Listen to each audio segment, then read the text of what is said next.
नमस्कार, जोहार। रिम्स 2 के निर्माण पर आखिर क्यों हो रही है इतनी बड़ी राजनीतिक जंग?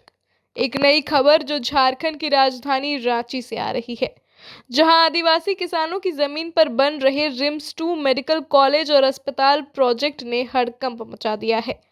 आइए घटित हालात को जानने की कोशिश करते हैं। यहाँ नगड़ी के अंतर्गत 272 एकड़ कृषि भूमि पर रिम्स 2 का निर्माण हुआ है, जहां लगभग 250 आदिवासी परिवार अपनी रोजी रोटी के लिए निर्भर हैं।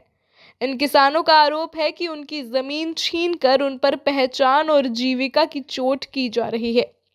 इससे जुड़ा राष्ट्रीय जनजातीय आयोग यानी NCST का भी सख्त रुख सामने आया।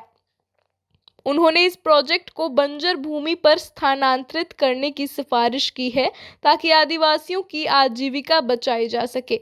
उसने इसके लिए राज्यपाल से भी मुलाकात की और राष्ट्रपति व सरकार को रिपोर्ट भेजने की बात कही है। मगर सरकार की प्रतिक्रिया क्या रही? स्वास्थ्य मंत्री इरफान अंसारी ने दावा किया कि यह प्रोजेक्ट स्वास्थ्य सेवाओं को बढ़ावा देने के लिहाज से बहुत जरूरी है और भूमि सरकारी कब्जे में है। इसमें किसानों को कोई मुआवजा नहीं मिलेगा, भले ही वे धरने पर बैठ जाएं। कांग्रेस विधायक बंधु तिर्की ने हालांकि किसानों का पक्ष लिया और केवल स्थान पर स्थानांतरित करने की मांग उठाई। इस बीच भाजपा की फायर ब्रांड आवाज और पूर्व मुख्यमंत्री चंपई सोरेन ने इस विवाद को राजनीतिक रंग दे दिया।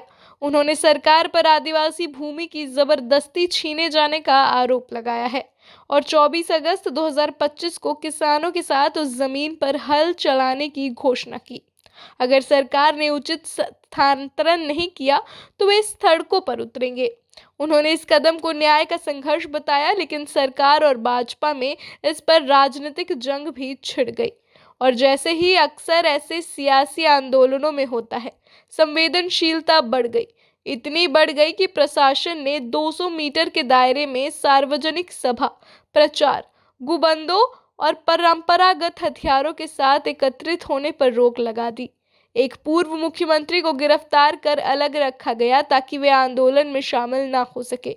विपक्ष ने इसे सूखी तानाशाही करार दिया। तो यहाँ पूरा परिदृश्य कुछ ऐसा है। एक और जरूरत है बेहतर स्वास्थ्य सेवा की, दूसरी ओर किसानों, खासकर आदिवासी किसानों के हित टकरा रहे हैं। तो अपनी जमीन से सिर्फ भू संपत्ति ही नहीं बल्कि पहचान और अस्तित्व भी जोड़ते हैं।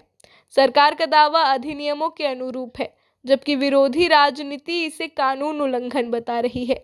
यही नहीं, मध्य में NCST जैसी संस्थानें भी सक्रिय हैं, जो मांग कर रही हैं कि विकास का रास्ता आदिवासी समुदायों के सम्मान और आजीविका की रक्षा के साथ चुना जाए।